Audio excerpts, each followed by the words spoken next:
we start, I just need to make a couple of public service announcements, warnings, whatever you want to call it.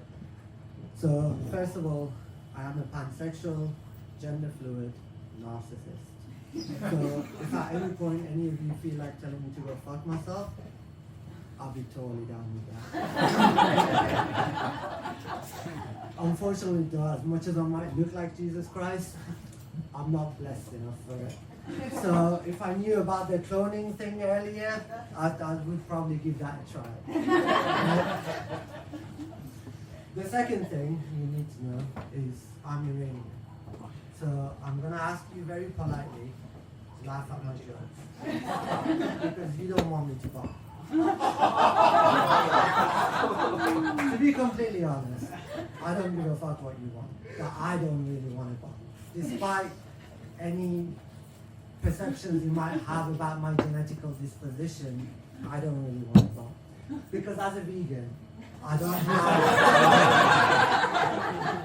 don't have the energy or the patience to train 72 virgins. Also, does God even cater for pansexuals, or is he some sort of religious nut?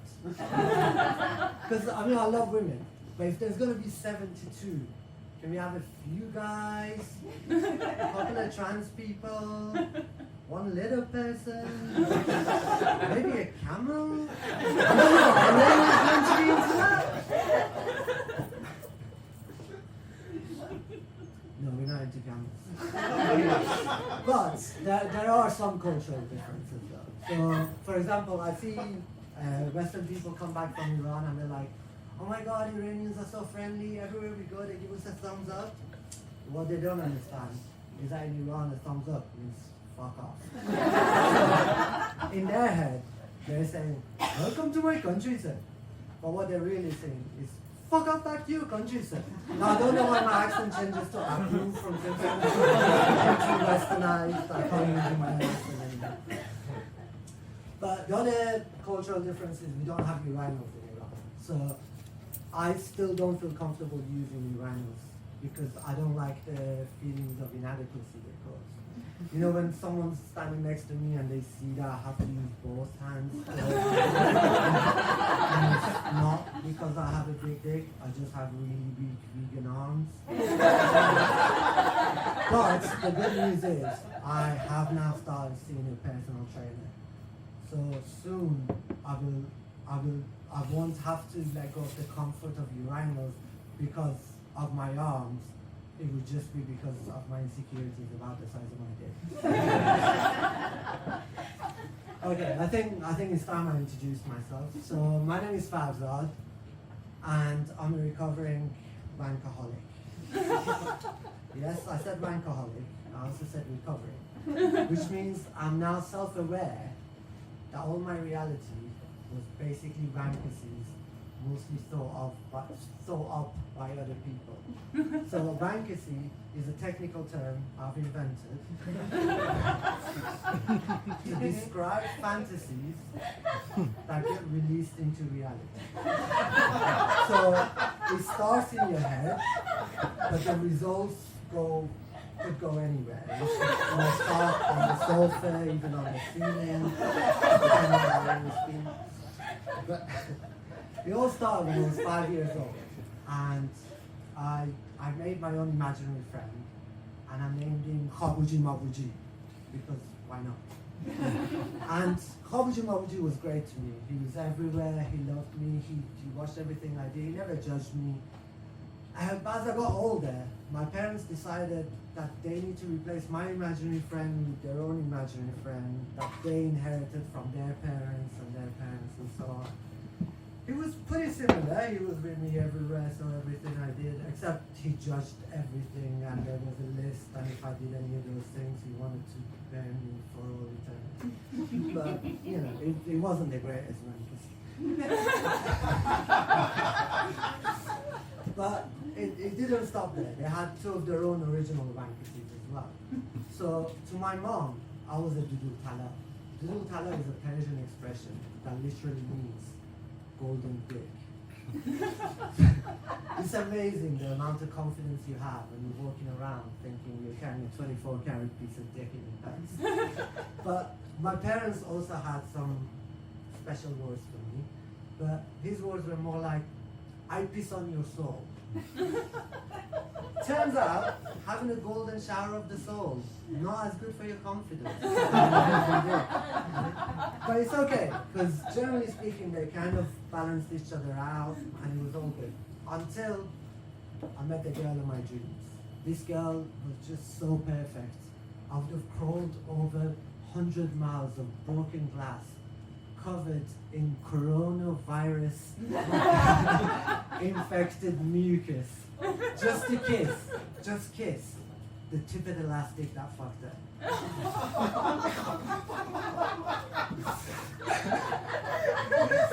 But I was a golden dick boy, so I was confident. So I asked her out, we started going out, and eventually asked her to marry me. And that's when we went downhill. She, much to my disappointment, she said yes. Yes! What's wrong with you, girl? You want to marry a guy whose soul is dripping with dad piss? You have no standards. I can do way better than that. And we never saw each other again. True story.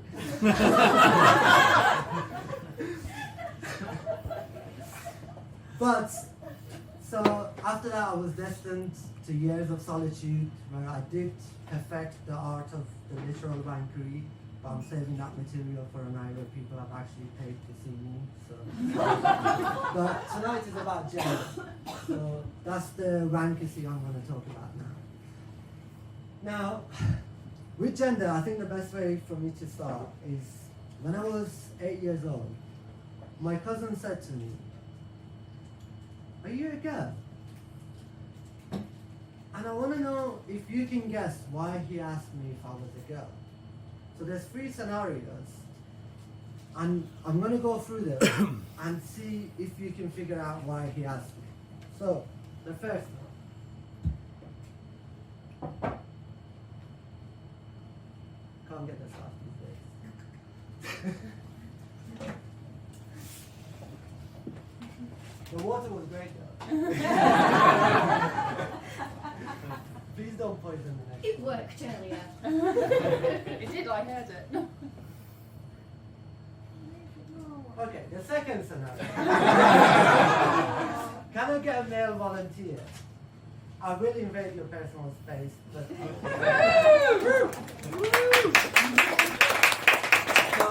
Wait, I don't want to pick you up, I have just had hernia surgery,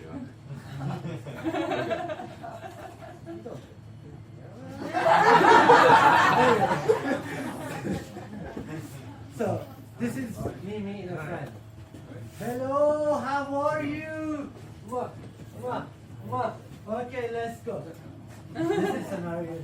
Thank you. So, scenario 3.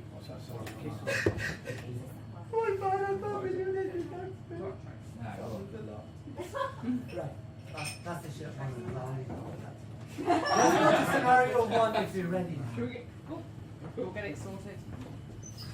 I could always do scenario 1 at like the next set of sets. No, do it now. Do you want to kiss me some more?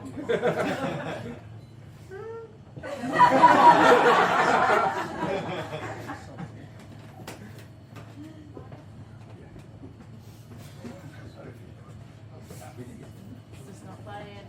Okay. Pretend there's some Persian music. Okay. So yeah, scenario 1 is dancing to Persian music.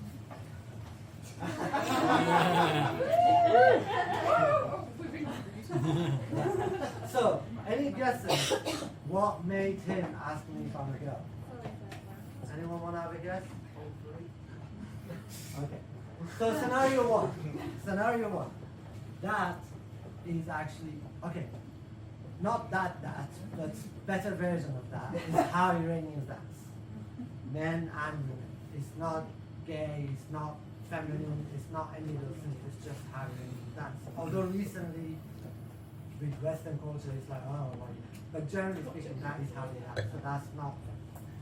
The second one, that's how Iranian men greet each other. They kiss 3 times on the cheek, they hold hands walking in the street. That's not a feminine thing.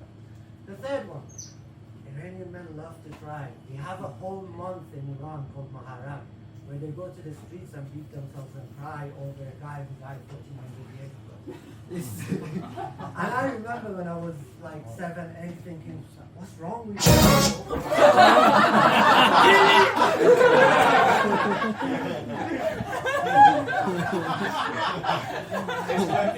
If you fail, I'll dance some more. If you